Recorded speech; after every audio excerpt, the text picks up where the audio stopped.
त्या ठिकाणी आपण क्वेश्चन नंबर 24 सॉल्व करणार आहे. When light enters glass from vacuum then the wavelength of light. तर जेव्हा लाईट इंटर करणार आहे ग्लासमधून व्हॅक्यूममध्ये तर त्या केसमध्ये वेवलेंथ काय होणार आहे.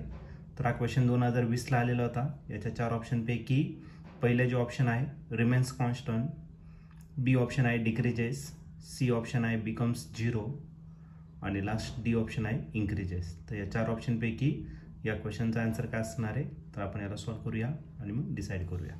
तर या क्वेश्चनमध्ये आपल्याला लाईट इंटर करते ग्लासमध्ये, कुठून तर व्हॅक्यूममधून. ठीक आहे.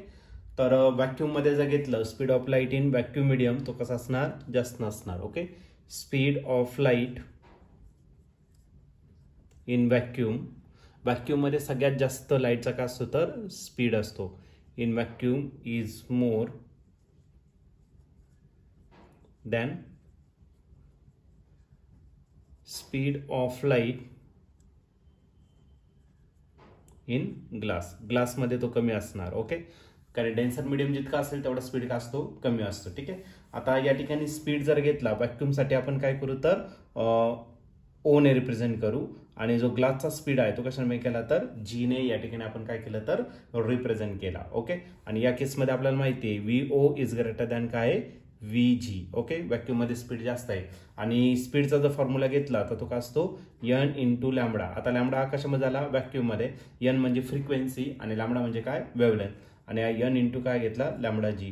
फ्रिक्वेन्सी मीडियम जरी बदललं तरी फ्रिक्वेन्सी कधीच बदलत नाही.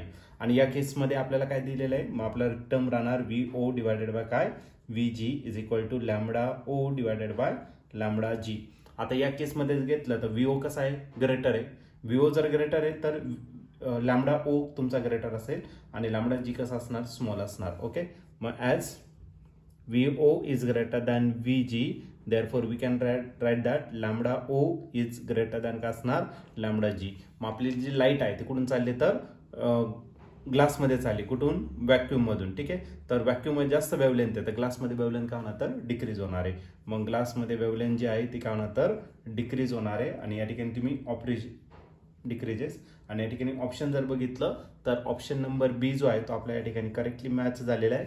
मग या क्वेश्चनचं जे आन्सर असणार ते ऑप्शन बी. ऑप्शन बी म्हणजेच काय wavelength in glass decreases when it is traveling from vacuum to glass.